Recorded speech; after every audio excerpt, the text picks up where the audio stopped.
하나님의 말씀 함께 보시겠습니다. 오늘 우리에게 주시는 하나님의 말씀은 에베소서 5장 15절에서 17절입니다. 에베소서 5장 15절에서 17절 말씀을 봉독하겠습니다. 그런즉 너희가 어떻게 행할지를 자세히 주의하여 지혜 없는 자 같이 하지 말고 오직 지혜 있는 자 같이 하여 세월을 아끼라. 때가 악하니라. 그러므로 어리석은 자가 되지 말고 오직 주의 뜻이 무엇인가 이해하라. 아멘. 이제 임성훈 목사님께서 나오셔서 초상집에 가야만 지혜를 얻는다, 이런 제목으로 하나님의 말씀 선포해 주시겠습니다. 네, 반갑습니다. 네, 새해 1월 처음 이제 저희 예배 또 우리 성도님들 함께 뵙는 것 같습니다. 새해에도 또 하나님 주시는 많은 은혜들과 축복들 누리게 되시기를 예수님 이름으로 축복합니다. 제가 교회에 있어 보니까요, 잘은 모르지만 가장 이렇게 복된 성도님들은 참 시편 1편 말씀이 문자 그대로 맞는 것 같아요. 늘 주야로 율법을 즐거워하고 묵상하는 말씀 중심의 삶을 사는 분들이 가장 복되더라고요. 그래서 다 모르지만 열심히 예배에 나오고 열심히 말씀이 선포되는 자리에 나와서 은혜 받는, 그래서 떨어져 나가지 않는, 끝까지 계속 주야로 밤이나 낮이나 바람이 부나 비가 오나 눈이 오나 말씀을 붙잡고 계속적으로 나아가시는 분들은 결국에는 복을 받으시더라고요. 그래서 우리가 복을 따라가는 게 아니라 말씀을 열심히 붙잡고 말씀을 열심히 따라가면 복이 우리 성도님들 삶 가운데 따라올 줄 믿습니다. 그래서 더 모이기에 힘쓰시고 또 은혜 받기에 열심히 사모하면서 힘쓰시는 저와 여러분 되시기를 예수님 이름으로 축복합니다. 그래서 오늘 말씀도 한번 주의를 기울여서 집중해서 한번 잘 들어보시기를 바랍니다. 저는 오늘 본문 말씀을 가지고 초상집에 가야만 지혜를 얻는다. 우울합니다. 제목이. 그렇죠. 우울합니다. 근데 참 말씀 잘 들어보시면 저와 우리 성도님들에게 하나님 말씀 주시는 것이 있으실 것입니다. 여러분, 시간이 금이다라는 말처럼 오늘날 사람들에게 가장 중요한 것이 아마 돈보다도 더 시간일 것 같아요. 그래서 세상 사람들도 더 이 적은 시간에 더 많은 것을 얻고자 끊임없이 기술을 개발하고 또 자신을 개발합니다. 그런데 이 시간이라는 것은 신자들에게 있어서 더 절박하고 더 긴박한 요소입니다. 왜냐하면 신자는 이 땅의 유한한 시간을 통해서 영원한 시간을 준비하는 자이기 때문에 그래요. 그래서 참 절박해요. 시간이라는 것, 우리가 날 때가 있으면 죽을 때가 있고 언제 죽는지는 몰라도 언젠간 우리가 이 땅의 시간이 끝날 텐데, 우리가 이 살아있을 때, 호흡이 있을 때 살아온 그 모든 시간들, 행위들을 통해서 우리의 영혼이 나뉘고 우리의 그 영혼 가운데서도 상급이 나뉘고 모든 것이 결정지어진다고 생각할 때 얼마나 우리가 이 땅 가운데 살아가는 그 시간이 절박한지 모릅니다. 그래서 조나단 에드워즈는 20살 때 이런 결심을 했다고 합니다. 한순간의 시간이라도 절대로 잃어버리지 말고 할 수 있는 가장 유익한 방법으로 이용한다, 그렇게 다짐했다고 합니다. 또 토마스 아켄피스도 지금이야말로 일할 때다, 지금이야말로 싸울 때다, 지금이야말로 나를 더 훌륭한 사람으로 만들 때다, 오늘 그것을 못하면 내일 그것을 할 수 있는가, 그렇게 스스로 다짐했다고 합니다. 우리가 잘 알고 있는 김동환 목사님, 이 다니엘 학습법 쓰신 그 목사님도 시간을 낭비하면서 치열하게 살지 못하는 그리스도인들을 향해서 다음과 같이 권면합니다. 세상에서 성공하는 사람들이 자신의 목적을 위해 얼마나 시간을 아끼고 노력하는지 이제 더 이상 말하지 않아도 잘 아실 것입니다. 그들은 자신의 영광과 욕망의 성취를 위해 철저하고 무섭게 시간을 절약하며 자신의 실력 향상에 투자하고 있습니다. 그리스도는 하나님의 영광을 위해 이 세상에 태어났고 그분을 기쁘시게 하기 위해 창조된 존재입니다. 세상 사람들도 자신의 영광과 욕망과 성취를 위해 수단 방법을 가리지 않고 시간을 아껴가며 철저하고 구체적으로 준비합니다. 하물며 하나님의 영광을 위해 공부하는 우리는 얼마나 더 하나님이 주신 시간을 아껴가며 준비해야 하겠습니까? 그렇게 말했습니다. 그래서 여러분, 본문에서도 바울은 이 세월을 아끼라, 그렇게 말합니다. 세월을 아끼라. 아끼라 그 말은요, 우리가 사는 걸 말해요. 사는 거. 예수님께서 값을 지불하고 저와 여러분의 생명을 샀던 것처럼, 구속해 주셨던 것처럼 시간이 그냥 우리에게 주어지는 것이 아니라, 그냥 흘러가는 것이 아니라 이 시간이라는 것을 반드시 산다는 마음으로 내 것으로 삼아야 된다라는 거예요. 그렇다면 우리는 어떻게 이 세월, 이 시간이라는 것을 아끼면서 우리 삶을, 지혜로운 삶을 살 수 있는가? 그것은 우리가 영혼에 초점을 맞추며 살아갈 때에만 가능해요. 영혼 구원에 초점을 맞출 때에만 진짜 우리에게 주어진 시간이 얼마나 귀한 것인지를 깨달을 수 있어요. 바울이 이 세월을 아끼라라는 말을 성경에서 2번 썼는데, 한 번은 내 영혼의 구원을 위해서 열심히 세월을 아끼라 그랬고요. 한 번은 예수님을 모르는 불신 영혼을 위해서 열심히 세월을 아껴서 전도할 기회를 만들어야 된다. 그 두 번을 그렇게 사용한 거예요. 그러니까 우리가 이 영혼이 얼마나 중요한가, 내 영혼 구원을 위해서 살아갈 때만, 그때만 우리가 진짜 시간을 아낄 수 있는 사람이 된다라는 겁니다. 그래서 하나님은 썬다싱에게 이것의 중요성에 대해서 다음과 같이 말씀하셨습니다. 많은 사람들은 나를 섬기도록 그들에게 준 귀중한 시간을 낭비하여 버린다. 그러나 지금이라도 그들이 일어나서 그 남은 시간을 최선으로 사용할 기회가 남아있다. 비록 그동안 많은 존귀한 시간을 헛된 쾌락을 탐하는 중에 낭비하여 과거라는 깊은 못 가운데 잃어버렸을지라도 남은 시간의 가치에 대하여 각성하여 너의 영혼의 부유함을 얻기 위해 이것을 잘 사용해야 한다. 너의 생명과 모든 존귀한 것을 부여한 나를 섬기기 위하여 쓰도록 하여라. 이것을 죄와 사망 중에 있는 사람들을 구하는 데 사용하면 네 자신은 영원한 생명과 하늘의 상을 얻을 것이다. 그렇게 말합니다. 저는요, 언젠가부터 시간이 너무나 소중해요. 시간이 너무나 소중해요. 그리고 시간이 너무나 아까워요. 정말로 절박해요. 정말로 이 시간이라는 것을 생각하면, 내가 언제 이 유한한 이 목숨이 언젠가 끊어질 것을 생각하면 너무나 절박해져요. 왜냐하면 우리가 죽으면요, 천국이든 지옥이든 영원한 시간 가운데로 들어가거든요. 우리가 다 이렇게 앉아있지만 언제 죽을 줄도 모르고 어떻게 죽을 줄도 몰라요. 죽으면 영원한 시간 가운데로 들어가는데, 우리가 이 땅에 보이는 것에만 급급해서, 내 앞에 있는 문제에만 급급해서 우리가 살아가지 정말 정작 중요한 영원이라는 시간을 준비하지 못해요. 마귀가 얼마나 속이는지 몰라요. 육신의 정욕, 안목의 정욕, 이생의 자랑이 뭔지 아십니까? 다 그냥 우리가 눈에 보이는 것만 살면서 사는 거예요. 그러다가 다 짐승처럼 그냥 살거든요. 짐승처럼. 다 그냥 없어도 돼요. 다 없어도 되고, 좀 부족해도 되고, 조금 없이 살아도 되는 거, 거기에만 몰두하며 살아가면서 진짜 보이지 않는 것을 위해서, 보이지 않는 영원한 시간을 위해서 자신의 삶을 투자하지를 못해요. 바울이 말했던 것처럼 보는 것을 누가 바라리요? 보이지 않는 것을 바라면 참고 인내해라, 그렇게 말했던 것처럼 보이는 것만 바래요. 보이는 것만.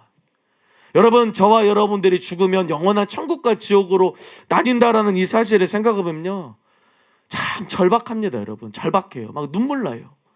가슴이 답답하고요, 시간이 얼마나 우리에게 소중한지 몰라요. 그런데 여러분, 우리는 대부분 자는데, 일평생 잠자는데 시간을 거의 대부분 쓰죠. 먹는데 대부분 쓰죠. 사람들 만나고 노는데 대부분 시간을 씁니다. 세상 것들 때문에 대부분 써요. 진짜 영적으로 진짜 내세를 위해서 우리가 쓰는 시간들 많지 않아요. 기도하는데 많이 안 써요. 전도하는데 많이 안 써요. 주님을 위해 일하는데 많이 안 써요. 얼마나 우리가 눈멀어 있는지를 몰라요.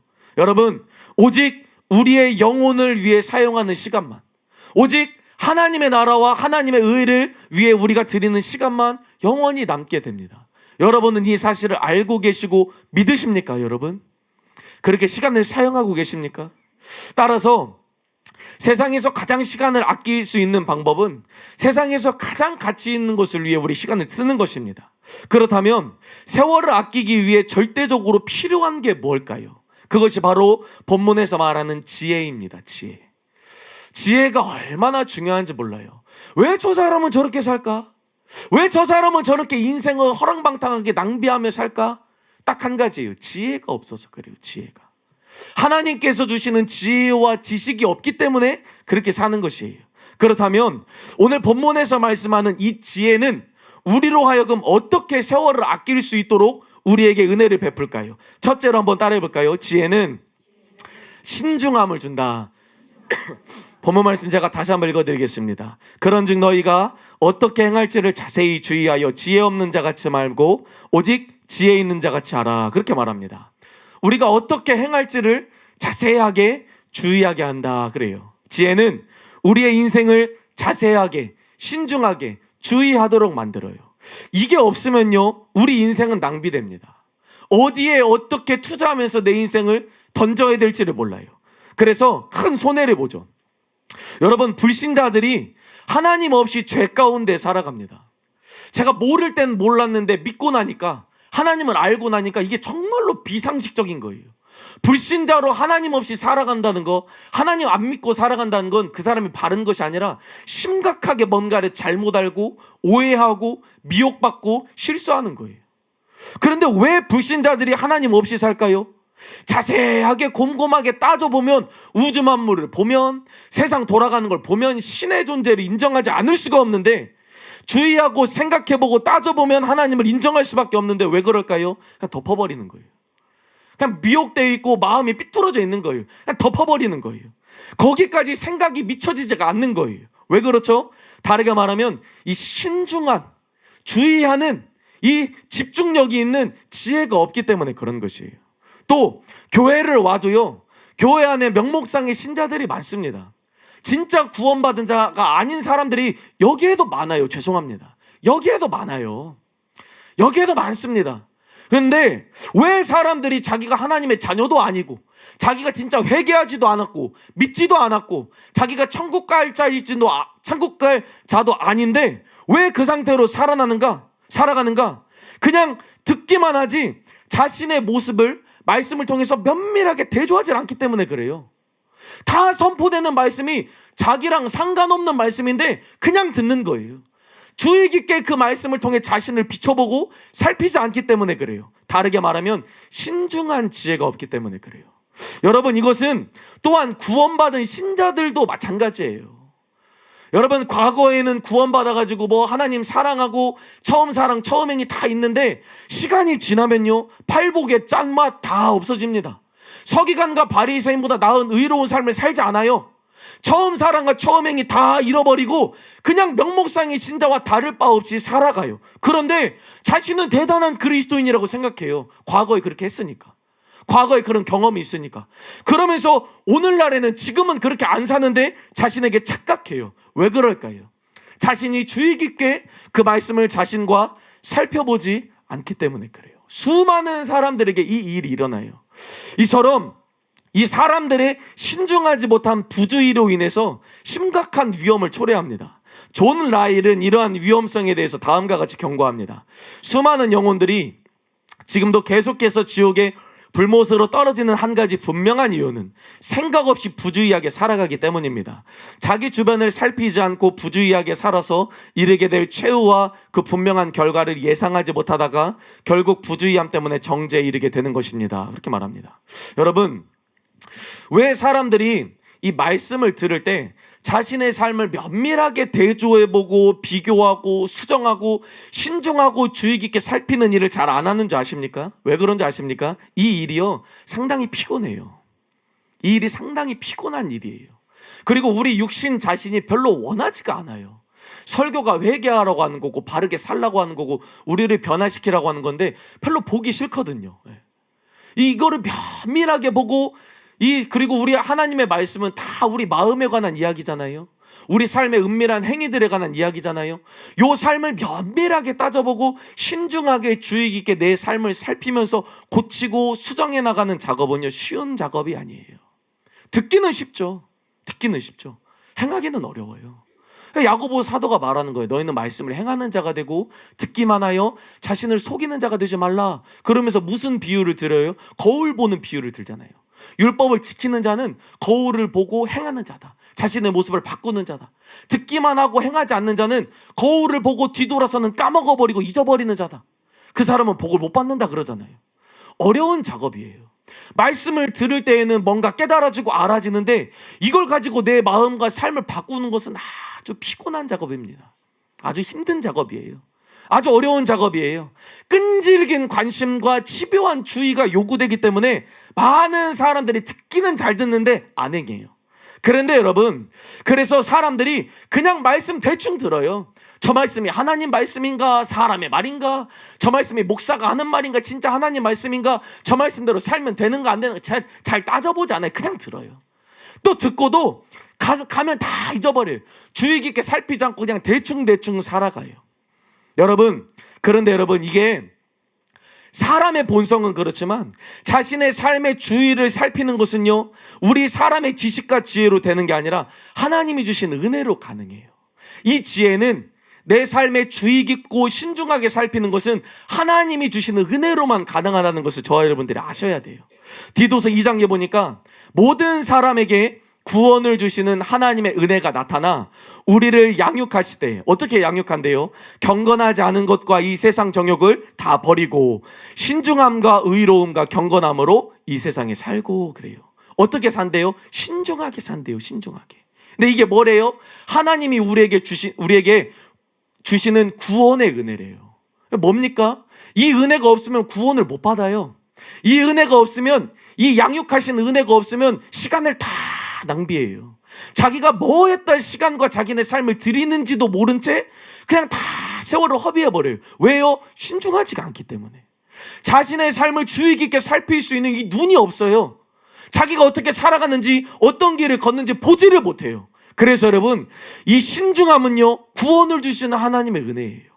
이 영적인 고민은요, 하나님의 은혜가 지금 나를 양육하고 있다라는 증거예요. 말씀을 똑같이 들어도 어떤 사람은 깊은 고민을 합니다. 자신의 삶을 깊이 살펴요. 근데 어떤 사람은 그냥 가벼워요. 바람에 나는 그냥 이 가라지처럼 가벼워요. 요동쳐요. 왜요? 지혜가 없어서 그래요. 하나님이 그 사람을 구원해 주시고 양육해 주시는 이 신중함이라는 지혜가 없기 때문에 그래요. 그래서 지혜로운 사람은 어떤 사람이에요? 진짜 중요한 게 뭔지를 알아요. 진짜 가치 있는 게 뭔지를 알아요. 그래서 그것을 계속 점검하고 확인하고 따져보고 거듭 그것을 살펴보면서 자신의 삶을 그렇게 살아가는 자들이에요. 그래서 하나님이 주시는 지혜를 얻은 사람은요, 매사에 조심합니다. 매사에 주의하는 습관을 갖게 됩니다. 찰스 피니 목사님이 이에 대해서 다음과 같이 설명합니다. 영적인 눈이 열린 사람은 진지해집니다. 영적인 눈이 열리면 그는 여전히 쾌활한 사람이지만 그의 삶과 태도는 진지해집니다. 그렇게 말합니다. 제가 어릴 적에 살았던 시골집에는 높은 이렇게 마루가 있었습니다. 그래서 화장실을 가거나 외출하려면 그 마루를 조심히 이렇게 내려와야 됐어요. 그래서 부모님은 항상 저와 누나에게 그 문턱 내려갈 때 조심해라 그렇게 말씀을 많이 하셨어요. 근데 제 부모님에게 듣기로는 저는 높은 마루에서 떨어지지 않기 위해서 납작 엎드려가지고 엉덩이부터 이렇게 조심히 내려왔는데 누나는 덜컹덜컹 그렇죠. 뛰어가다가 여러 번 떨어져가지고 그렇게 다친 적이 있다는 그런 얘기를 들었습니다. 왜 그렇습니까? 신중하고 조심한 태도가 이걸 만들어내는 것이죠. 근데 저의 두 딸에게서도 이런 모습들을 너무나 많이 봐요. 똑같은 엄마 뱃속에서 나왔는데 이 딸이 둘이 얼마나 이렇게 다른지 몰라요. 한 아이는 겁이 많습니다. 겁도 많고 신중하고 조심스러워서 실수하지 않고 엄마 아빠가 한 말들을 차분하게 행합니다. 그런데 한 아이는 얼마나 덤벙대고 얼마나 차분하지 못해서 맨날 떨어뜨리고 깨뜨리고 쏟고 부딪히고 그 아이 무릎에는요 멍이 가시질 않아요. 항상 무릎이 멍들어 있어요. 왜 그렇습니까? 신중함이 이런 차이를 만들어내요. 근데 여러분, 신앙생활도 마찬가지예요. 신앙생활이요, 자신의 삶에 대해서 아주 주의하고 아주 조심스럽고 아주 생각해보고 또 매사에 신중한 이런 태도가 없으면요 늘 고통받아요. 늘 이리 부딪히고 저리 부딪히고 실수하고 떨어뜨리고 깨지고 늘 그런 삶을 살아가요. 여러분, 성경에 어리석은 자는 방자하여 스스로 믿느니라 그렇게 말해요. 어리석은 자는요 방자예요. 그냥 자유분방해요. 그리고 또 교만해서 스스로 막 믿어요. 이런 태도가 얼마나 위험한지를 몰라요. 그래서 우리는 이 조심하는 태도를 가져야 된다는 거예요. 그렇다면 내 삶을 이렇게 신중하게 살아가면서 세월을 아낄 수 있는 이 지혜가 과연 어떻게 언제 우리에게 임하는가? 그것은 이 땅의 유한한 시간 끝에 무한한 시간을 결정짓는 이 죽음과 심판이 우리의 삶 가운데 있다라는 것을 깨달아야만 가능해요. 결국에는요, 기독교는요, 내세를 믿어야 돼요. 천국과 지옥을 믿지 않으면 소망이라는 게 생기지 않아요. 아니, 보이는 것밖에 믿을 수가 없는데 어떻게 소망이, 보이지 않는 것을 어떻게 믿어요? 그런데 우리가 하나님을 믿으면 보이지 않는 것들의 증거고 바라는 것들의 실상이다. 히브리서 11장의 모든 믿음의 선진들이 보이지 않는 것을 보이는 것처럼 보고 살았다. 이 땅의 나그네로, 이 땅을 외국인으로.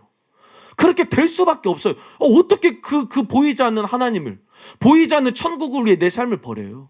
그래서 제가 많은 성도님들을 이렇게 보면요, 왜 그러지? 왜 그러지?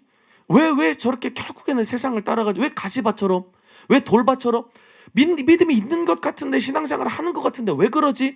늘 따라가다 보면요, 그 결국에는 내세의 문제예요. 내세.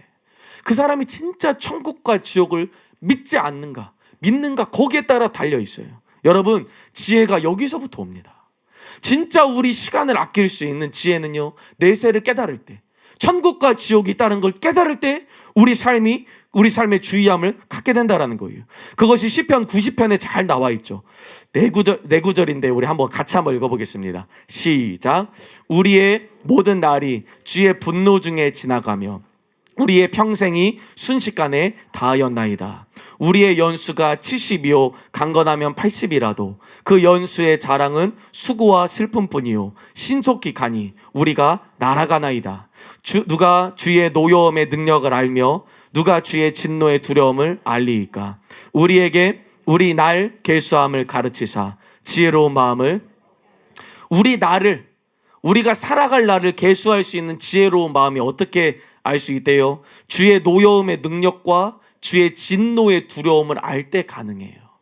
여러분, 참 이 말씀처럼요, 우리가 7, 80년의 인생이 그냥 화살처럼 신속하게 날아간다, 그렇지 않나요?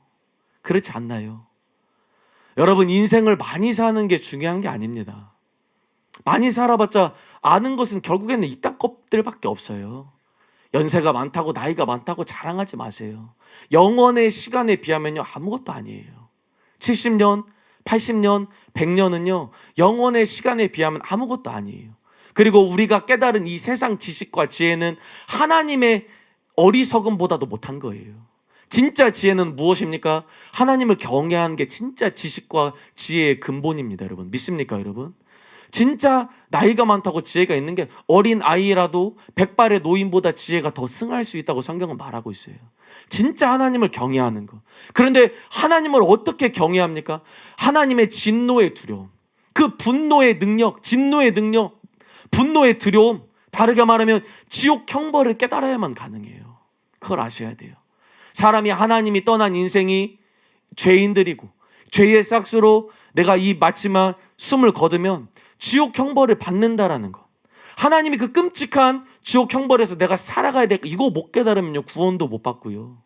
요거 죄 못 깨달으면 하나님의 자녀가 되지도 못하고요. 요거 못 깨달으면 시간을 아낄 수가 없어요. 우리의 날, 살아갈 날을 계수할 수 있는 그 지혜로운 마음이 어떻게 생기는가? 지옥 형벌을 깨달을 때만 가능합니다. 여러분은 알고 계십니까? 지옥에 대해서 알고 계세요? 정말로 우리가 집중할 수 있고 우리 삶을 하나님의 뜻대로 살 수 있는 것은요, 천국과 지옥밖에 없어요. 저는 날마다 생각합니다. 날마다 천국과 지옥을 묵상하고 생각하고 죽음을 생각합니다. 그런데 몰라요, 여러분. 몰라요. 내가 지옥을 정말로 1분이라도 보고 왔으면요, 저는 이렇게 안 살아요. 이렇게 살 수가 없죠. 미친 듯이 영혼 구원하면서 다닐걸요. 미친 듯이 잠 안 오요. 어떻게 잠이 와요? 그렇죠. 내 영혼이 천국 갈지 지옥 갈지 지금 죽으면 결정된다라는 거. 내 가족이, 나의 친족이, 내가 맡고 있는 성도들이, 내가 만나고 있는 사람들이 그 지옥 갈 거잖아요. 예수님 안 믿으면. 아무 개념이 없잖아요, 우리는. 아무렇지가 않아요. 왜죠? 내세에 꽂혀있지 않기 때문에 그래요. 하나님의 그 진노의 능력, 그 영원한 지옥 형벌의 두려움이 우리에게 피부로 잘 와닿지 않기 때문에 그래요. 요거를 알아야 우리 살아갈 날을 계수할 수 있는 지혜로운 마음이 생긴다라는 거예요. 어디 놀러 다니고 먹으러 다닐 시간이 없어요. 쉴 시간이 없어요, 여러분. 기도하고 말씀 보고 열심히 전도하고 내 신앙생활 잘할 뿐만 아니라 한 사람이라도 하나님께 유익 드릴 수 있도록 전도하면서 살아가는 그 삶을 살 수밖에 없습니다. 언제요? 영혼 구원에 맞춰져 있을 때. 언제요? 내세에 맞춰져 있을 때. 그래서 여러분, 최고의 지혜자였던 솔로몬은 다음과 같이 말합니다. 전도서 7장 4절 말씀 같이 한번 읽어보겠습니다. 시작. 지혜자의 마음은 있으되 우매한 자의 마음은 혼인집에 있느니라. 여러분, 지혜자의 마음은 초상집에 있다. 왜 우리의 마음이 초상집에 있는 게 지혜입니까? 죽음 때문이죠. 죽음 때문. 지금 숨도 안 쉬고 눈 감고 미동도 없이 죽어있는 저 시체를 바라보면서 곧 나도 저렇게 될 것이다. 그것 하나밖에 없어요. 죽음과 심판을 기억할 수 있기 때문에 그래서 우리의 마음이 초상집에 가야 돼요. 전도서 7장 2절 다시 한번 또 읽겠습니다. 시작. 초상집에 가는 것이 잔치집에 가는 것보다 나으니 모든 사람의 끝이 이와 같이 됨이라. 산자는 이것을, 여러분, 저와 여러분이 호흡이 붙어 있을 때, 살아 있을 때 가장 많이 생각하고 신중하게 주의 깊게 살펴봐야 될 것이 무엇인지 아십니까? 죽음이에요. 죽음. 산자는 이것을 마음에 둘지어다. 왜요? 죽으면 끝이에요, 여러분. 죽으면 끝이에요. 죽으면 우리가 심판받고 영원한 천국 지옥으로 나눠서 영원한 시간 가운데로 들어가. 그때는 다시 기회가 없어요. 그래서 이 우리가 호흡에 있을 때, 살아 있을 때 우리 마음이 초상집에 있는 것이 그것이 지혜이다. 그런데 여러분, 어리석게도 사람들이 가장 듣기 싫어하는 말이 죽음입니다. 사람들이 가장 가기 싫어하는 곳이 초상집입니다. 왜냐하면 죽음을 생각하는 게 언짢죠. 참 기분 나쁘죠. 아니, 살아있는 사람들한테 막 죽음 설교하고, 그렇죠, 뭐 심판 설교하고 지옥 설교하면 다 듣기 싫어해요. 마음이 슬프고 걱정되고 편치 않기 때문에 그래요. 그런데 여러분, 그들이 모르는 것 하나가 있어요. 뭔지 아십니까? 그것은 죽음을 생각하면서 마음이 힘든 것이 나쁜 게 아니라는 걸 몰라요. 오히려 그러한 마음의 상태가 바로 우리가 지혜를 얻을 수 있는 가장 좋은 토양이 된다는 것을 몰라요. 지혜는요, 여러분, 우리가 혼인집 가가지고 결혼식장 가서 먹고 마시고 웃고 떠들고 그런 데에서 나오는 게 아니에요. 지혜는요, 여러분, 초상집에 가가지고 슬퍼하고 애통하고 곡하고 마음이 고달프고 괴롭고 번민하는 데에서 지혜는 나와요. 요걸 아셔야 돼요. 우리가 다 세상 것들 누리기를 원하는 거 뭡니까? 먹고 마시고 시집가고 장가가고 사고 팔고 심고 거두는 겁니다. 다 내 배 채우고 내 눈에 좋아 보이는 거, 내가 듣기에 좋아, 그런 데서는 지혜가 없다라는 거예요. 그래서 지혜자의 마음은 초상집에 가라는 거예요. 여러분, 깊은 고민과 사색과 탄식과 번민에서 지혜가 나온다라는 걸 알아야 돼요. 그래서 솔로몬은 이 마음의 슬픔, 우리 마음으로 슬퍼하는 것이 나쁜 게 아니다, 얼마나 우리에게 유익한지 모른다. 전도서 7장 3절에서 이렇게 말합니다. 같이 한번 읽겠습니다. 시작. 슬픔이 웃음보다 나음은 얼굴에 근심하는 것이 참 아이러나죠. 슬픔, 근심, 힘들죠. 고통스럽죠. 슬프고 근심스러운 건 마음에 고통스럽고 짐처럼 무겁습니다. 그런데 이게 어디에는 유익하대요? 내 마음에는 유익하대요. 내 육신으로는 싫은데 슬퍼하고 근심하는 게 마음으로. 왜 그렇죠? 이 마음으로부터 회개와 믿음과 순종이 태동되기 때문에 그래요. 마음으로부터. 여러분, 많은 사람들이요, 회개와 믿음, 이 신앙을 갖는 것이 그냥 일어나는 줄 알아요. 그냥.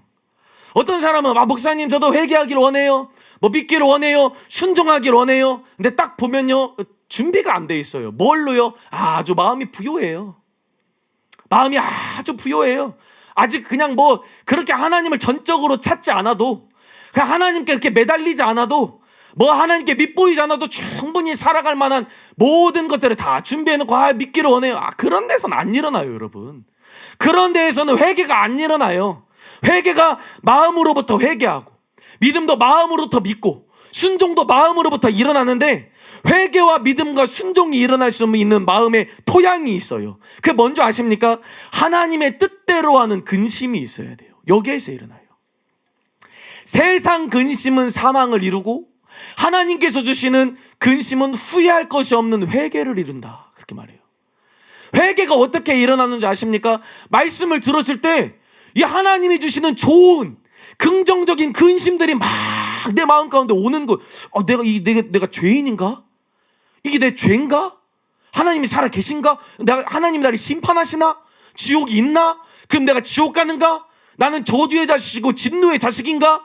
내 삶이 짐승과 같은가? 막 그런 번민과 고민들이 계속 쌓이는 거예요.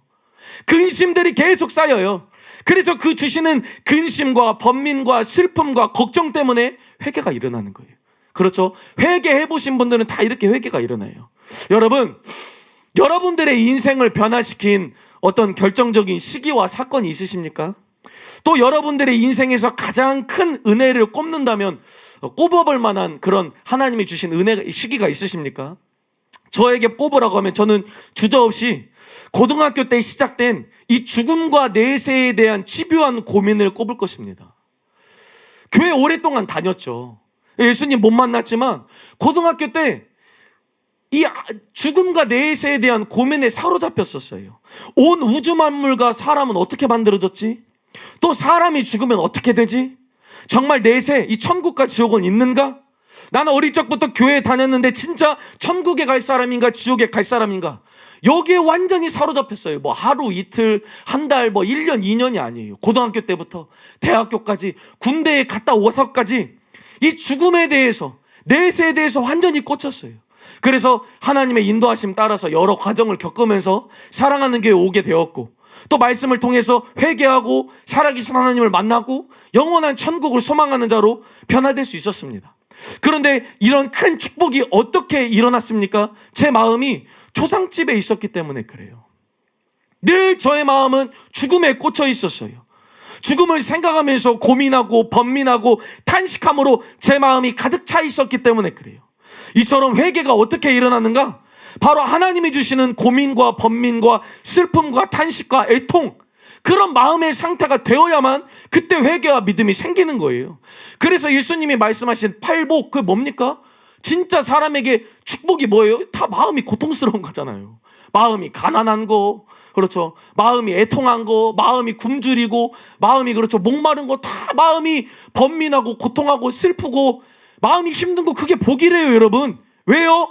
그렇게 마음이 초상집이 돼야만, 마음이 그런 슬픔이 있어야만 그 가운데 참된 지혜가 스며들기 때문에 그런 것이에요. 이런 이유로 이 땅에서 가장 지혜를 얻을 수 있는 곳은 어딜까요? 제 생각에는 죽음을 앞둔 병원인 것 같아요. 병원. 제가 과거에 시한부 이렇게 인생을 살아가는 어떤 한 가정의 TV 프로그램을 본 적이 있습니다. 어머니가 병에 들어서 얼마 살아갈 날이 얼마 남지 않았어요. 어린 아들이 있고 남편과 이렇게 세 분이서 살아가는 모습을 봤는데 보는 것만으로도 고통스럽더라고요. 보는 것만으로도. 정말 보는 것만으로도 너무 마음이 힘들고 괴롭고 고통스러워요. 이분들이 얼마나 1분 1초를 다투면서 시간을 아끼는지를 몰라요. 왜요? 죽음이 다가오고 있으니까요. 얼마나 더 아껴주고 얼마나 더 사랑하고, 다행히 이렇게 좀 믿으시는 분들 같았어요. 그래서 죽음을 두려워하지 않고 소망하면서 잘 이렇게 준비하시더라고요. 저도 보는데요, 얼마나 마음이 숙연해지고 낮아지고 고통스러운지 모르겠어요. 그런데 반대로 또 얼마나 제 마음이 진지해지고 또 죽음에 대해서 깊이 생각해 보는지 몰라요. 그런데 여러분, 병원보다 더 진지하고 고민하고 탄식되는 곳이 있어야 되는데 그것이 바로 교회라는 거예요. 교회. 병원이야 뭐 이 땅에서의 목숨 가지고 하는 거지만 교회는 영원한 죽음, 영원한 멸망, 영원한 형벌을 가지고 고민하는 곳이기 때문에 그래요. 그런데 안타깝게도 오늘날의 대부분의 많은 교회들이 초상집이 아니라 잔치집처럼 보여요. 목회자가 설교를 하는데 잔치집과 같이 초상집 같은 설교를 잘 없어요. 진짜 죽음을 고민하면서 깊은 탄식과 깊은 고민과 애절함과 간절함이 없어요. 제가 일산에서 새벽 기도를 다닐 때 한 4시 이렇게 좀 넘어서 차를 타고 가면 늘 이렇게 기독교 라디오 방송을 듣습니다. 방송 여러 목사님들이 나와요. 이름을 대면 알만한 그런 교회 큰 단임 목사님도 나옵니다. 그런데 여러분, 제가 그것을 1년여 동안 봤는데 그 라디오 방송에서 이 죽음과 심판, 지옥에 대해서 진지하게 설교를 들어본 적이 없어요. 지옥이라는 단어를 들어본 적이 없어요. 심판이라는 단어를 들어본 적이 없어요. 정말로 그 설교를 들으면서 저는 매일마다 탄식하면서 갔어요.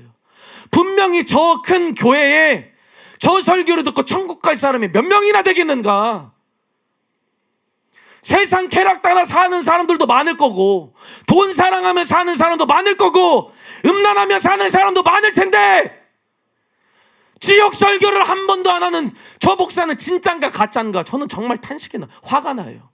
안 들어요. 나중부터 너무 화가 나요. 저게 진짜 선지자인가, 진짜 목회자인가, 가짠가? 저게 과연 죽음을 생각하고 있는가 아닌가? 저렇게 설교해서 저 잔치집 만들어서 다 듣기도 좋죠. 다 아멘하죠. 그리고 지옥 가죠. 싸그리. 너무 고통스러워요. 듣는 것 자체가 고통스러워요. 사랑하는 여러분, 교회는요 초상집이 아니에요. 여러분들이 설교 듣는 것은 유의가 아니에요. 재미가 아니에요. 우리의 목숨을, 여러분, 의사가 무슨 재미입니까? 의사는 아무런 재미 없어요. 의사가 생명 살리는 사람이지, 의사는 뭐 의사를 재미로 하나요? 의사가 뭐 돈으로 하나요? 요즘에는 뭐 돈으로도 하지만 돈 때문에 하나요? 진짜 사명은 살리려고 해요. 설교가 재밌습니까, 여러분? 설교가 뭐 지적 만족입니까? 이거 살고 죽는 문제입니다. 내가 죄를 이기지 않으면 내가 죽는 것이고, 마귀가 나를 이기면 나는 죽는 것이고. 믿습니까, 여러분? 교회는요 잔치집이 아니에요. 교회는요 초상집이에요. 그런데 왜 이렇게 되어버렸습니까? 그 설교자 목회자의 마음이 초상집이 아니라 잔치집에 있기 때문에 그래요. 지혜가 없기 때문에 그래요. 그래서 여러분, 오늘날 많은 사람들이 죽음과 심판 싫어해요. 지옥 설교 싫어해요. 하나님의 어미 설교 싫어해요. 우리 성도님들도 마찬가지예요. 제가 보면요 하나님의 어미 설교 별로 안 좋아해요. 죽음과 심판 얘기 별로 안 좋아해요. 은혜 별로 못 받던데요. 진짜 자신의 행위를 뜯어 고치는 설교 별로 안 좋아하던데요. 돈 설교하면 별로 안 좋아하던데요. 진짜 죄를 지적하고 책망하고 꾸짖으면 별로 안 좋아하던데요. 대가 지불하라는 설교 별로 안 좋아하던데요. 특히 좋은 얘기만 좋아하죠. 진짜 뭐가 중요한지를 아셔야 돼요, 여러분. 진리는 바뀌지 않아요. 진리가 뭡니까? 기준이에요. 기준은 안 바뀌어요. 여기에서 천국 들어갈 사람이 한 사람도 없어도 기준은 안 바뀌어요. 낮아지지 않아요. 믿습니까, 여러분? 내가 내 신앙을 끌어올리고, 내가 주님 마음에 합당한 자가 되고, 정말로 행함이 있는 삶 믿음을 가져야만 천국에 가는 것이지, 그렇다는 거예요, 여러분. 그래서 교회만큼 진지하고 신중하고 탄식하고 고민하는 곳은 없어야 돼요. 교회는 마땅히 주님이 주시는 그 구원의 즐거움, 천국에서 베풀어 주시는 그 복음으로 인하여서 기뻐하고 잔치집도 돼야 되지만, 그 전에 먼저 자신의 죄를 깨닫고 영원한 지옥 형벌을 생각하며 죽음과 심판을 기억하면서 내 영혼 때문에 애통하고 애곡하고 우는 초상집이 되어야만 하는 줄을 믿습니다. 그렇다면 여러분의 마음은 초상집에 있습니까? 아니면 잔치집에 있습니까? 저는 주로 마음이 잔치집이 아니라 초상집에 가 있습니다. 거의 날마다 그렇습니다.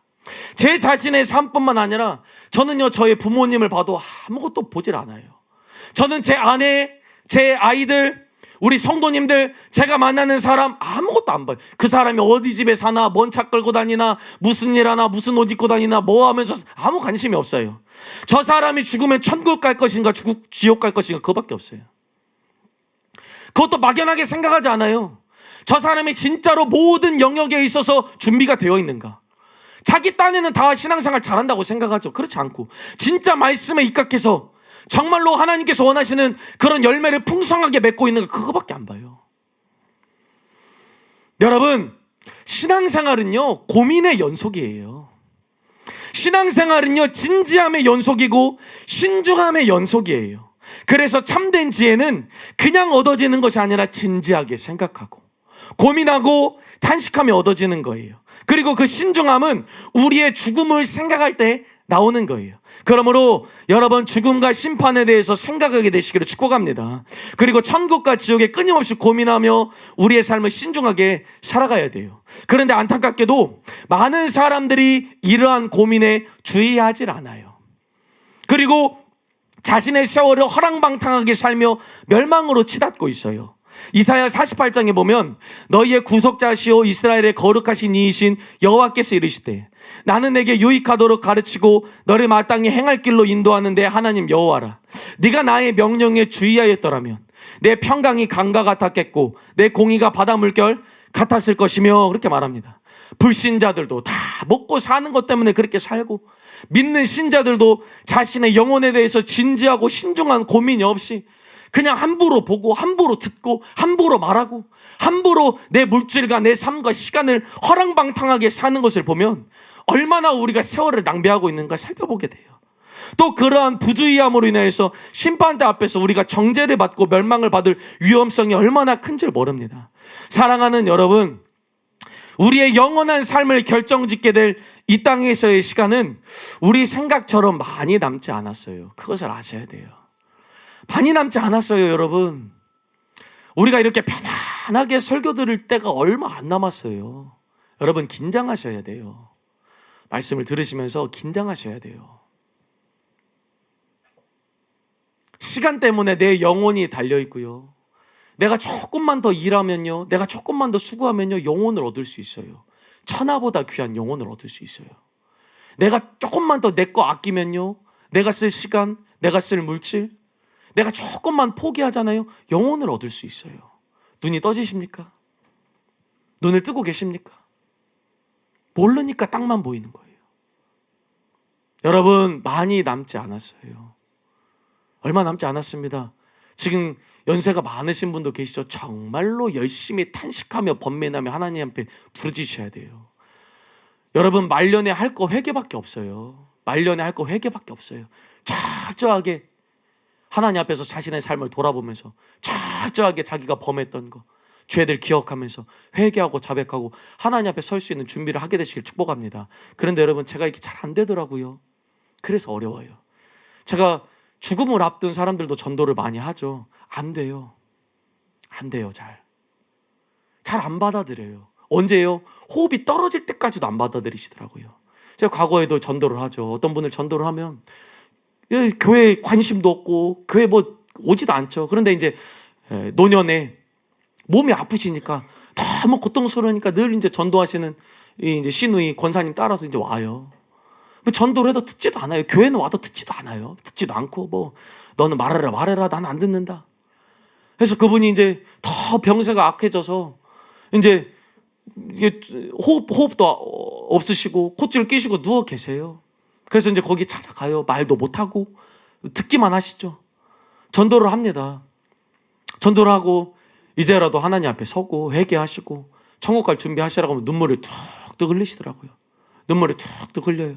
그렇다고 제가 그분이 천국 갈다고 확신하겠습니까? 절대 확신 못해요. 그렇지 않아요. 여러분, 회개와 믿음이요, 이 세상에서 가장 복된 거예요. 회개와 믿음이 그냥 주어지시는 줄 아십니까? 여러분, 순종이 그냥 되는 줄 아십니까? 철저하게 번민하고 탄식하고 고민하고 관심을 갖고 집요하게 생각하고 또 생각해야 돼요. 여러분에게 그러한 관심이 있으십니까? 그러한 주의 깊은 마음들이 있으세요? 그냥 대충 듣거든요. 별로 얼굴에 긴장감이 없어요. 초상집에 갔을 때 그 무거움들, 그 마음의 숙연함들. 제가요, 최근에도 막 몸살이 나고 어제도 너무 몸도 힘들고 마음도 힘들고 막 눈물도 많이 나요. 그런데요, 몸이 참 힘들고 괴롭잖아요. 그럼 육신은 너무 힘들거든요. 내 마음이 정말 좋은 게 뭔지 아십니까? 숙연해져요. 잡생각이 안 들어요. 마음이 아니, 병 들어가지고 내일 모레 죽을 사람이 잡생각이 들겠어요? 숙연해져요. 거기에서 지혜가 와요. 거기에서. 여러분들이 말씀을 들을 때요, 그냥 제 예배 하나보다 죄송합니다만 다 그냥 지나쳐 갑니다. 지혜는요, 가장 세상에서 귀한 게 지혜예요. 가장 귀한 게 은혜예요. 저와 여러분의 영혼이에요. 얼마나 사람들이 마귀가 주는 그 낚싯바늘에 물고 덥석 물면서 살아가는지 몰라요. 사랑하는 여러분, 지혜가 날마다 채워지게 되시기를 축복합니다. 여러분들의 마음이 낮아져야만 지혜가 생겨요.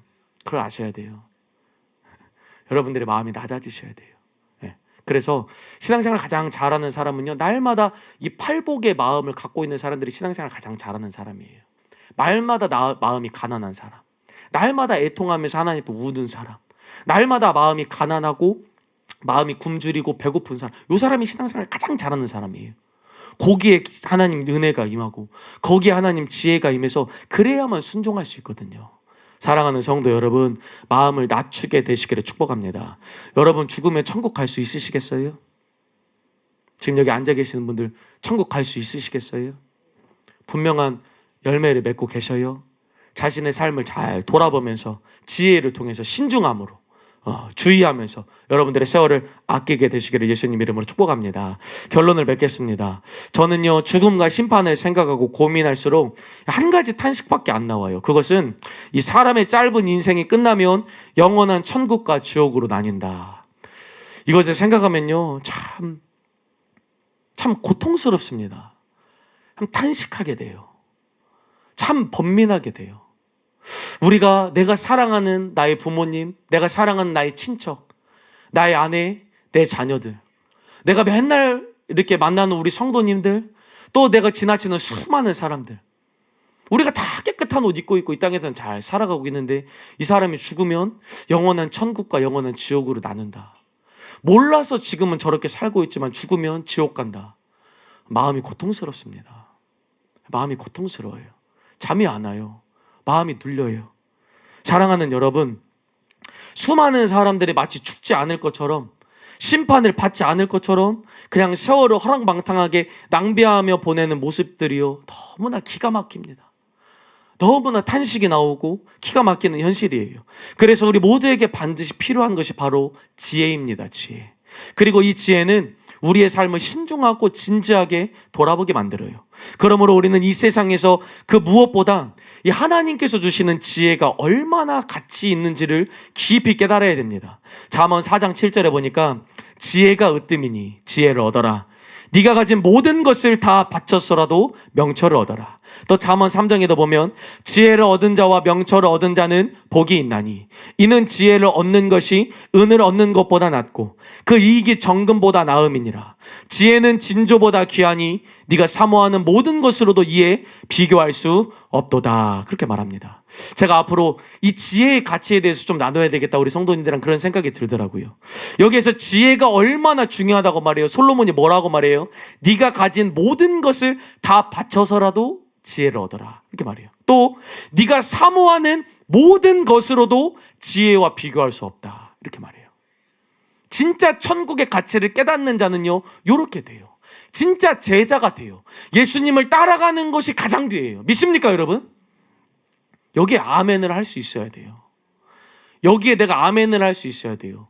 베드로의 말처럼 주여 영생의 말씀이 주께 있사오니 우리가 네게로 가오리이까. 근데요, 사람들은 다 가던데요. 제가 보니까요. 조금 물질적으로 어려우면 타협하면서 떠나던데요. 핍박이 오면 떠나던데요.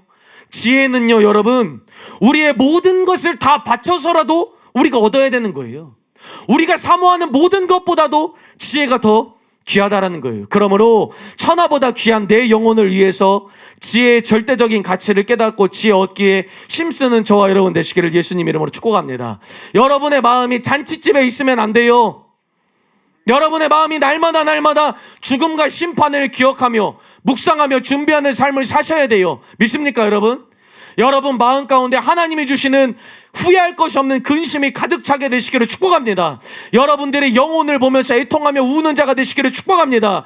예수님의 말씀처럼 지금 웃는 자는 너희의 웃음을 울음으로 애통으로 바꿀지어다 그랬던 것처럼, 너희 우는 자가 복이 있다 그랬던 것처럼 여러분들의 영혼을 위해서 울게 되시기를 축복합니다.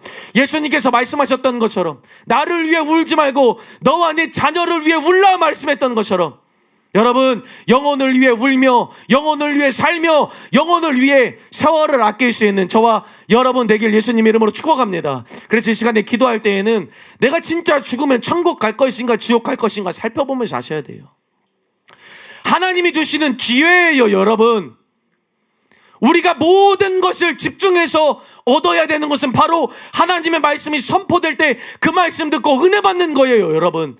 믿습니까, 여러분? 그래서 열심히 말씀 들을 때마다 그 말씀 통해서 우리에게 깨달음을 주시고 은혜를 주시고 지혜를 주셔서 더 신중하게 살게 하여 주시옵소서. 더 진지하게 살게 하여 주시옵소서. 세월을 아끼게 하여 주시옵소서. 내 영혼, 우리 가족, 우리 친족, 불신 영혼 구원하는데 시간을 아끼며 살게 하여 주시옵소서. 우리 들은 말씀 기억하면서 주여 삼창하고 함께 기도하도록 하겠습니다. 주여, 주여,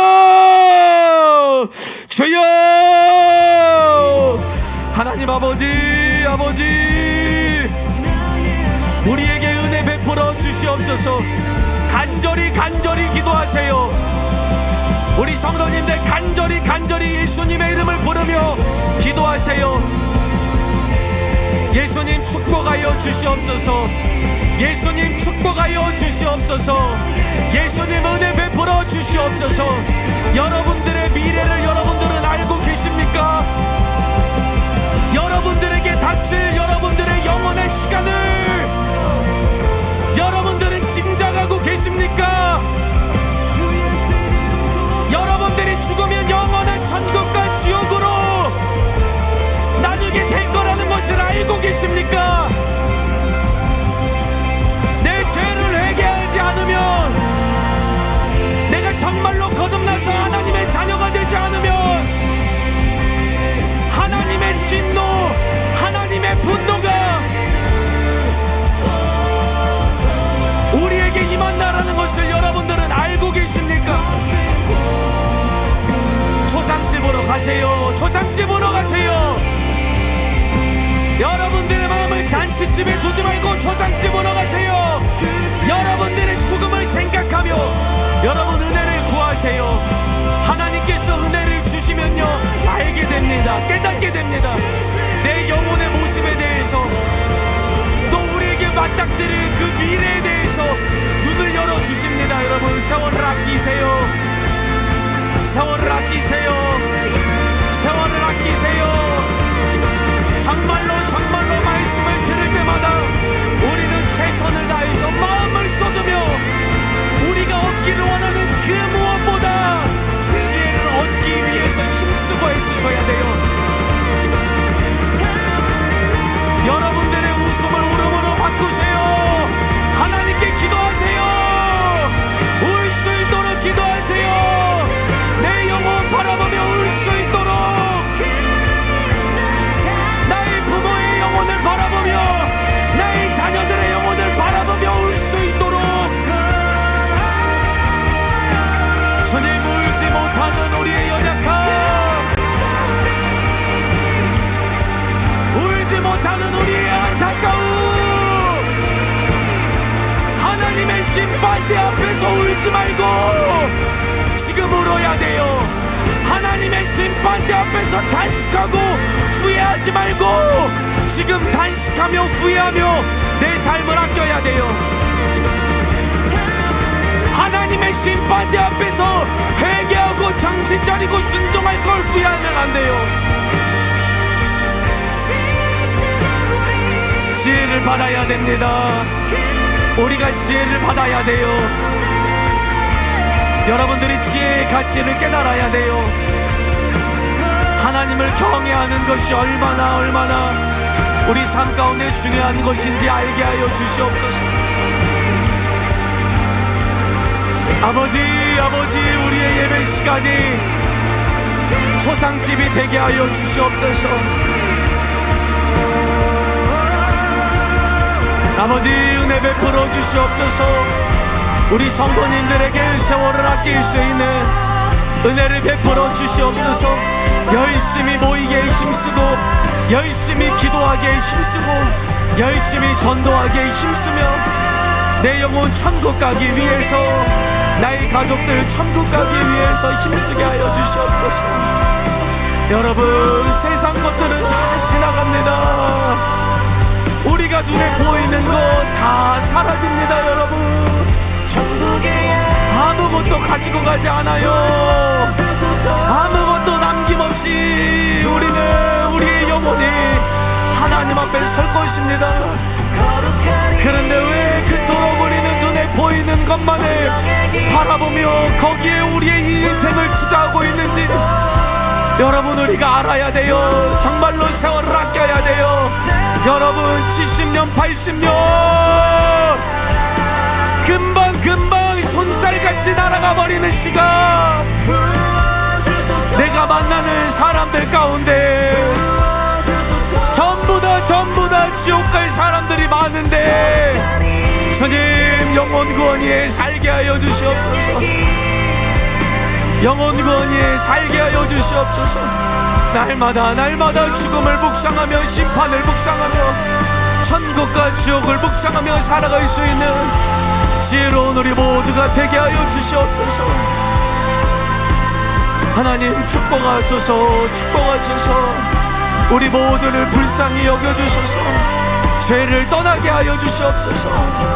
세상을 끊어버리게 하여 주시옵소서. 내가 자랑 삼았던 모든 세상 것들, 정욕들도 다 내려놓게 하여 주시옵소서. 신중하게 신중하게 진지하게 진지하게 고민하며 주님 주시는 은혜로 양육하시는 은혜로 이 땅을 살게 하여 주시옵소서.